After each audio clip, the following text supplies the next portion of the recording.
Now, in power for barely a week, representatives of the new Ukrainian government are already threatening to literally go nuclear if they don't get their way. A deputy from the Svoboda party warns that Kiev could go back on its own constitution and restock its nuclear arsenals within 6 months. RT's Anastasia Churkina reports.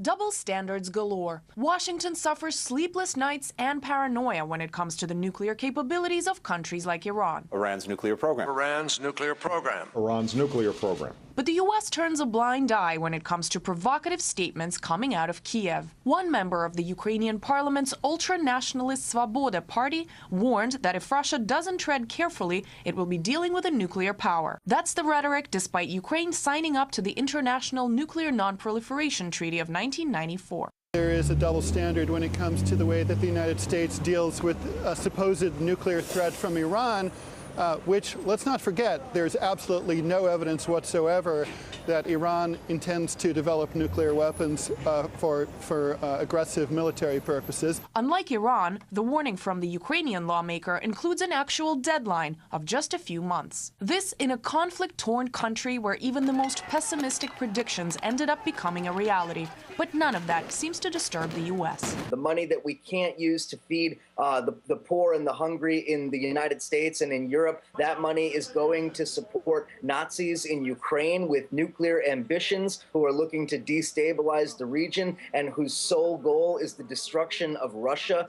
Yet another example of hypocrisy flying high from the country that touts itself as the world's leading democracy. Anastasia Churkina, RT, New York.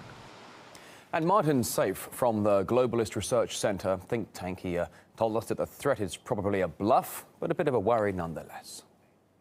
These threats are probably extreme and irresponsible bluff, but it's very alarming to hear them being made in the first place. The new government, which has now emerged in Kiev, and other figures like the opposition statement, need to act in a responsible manner to earn the deserved respect and trust and cooperation of the international community. That comment is disastrously counterproductive and should be seen as such.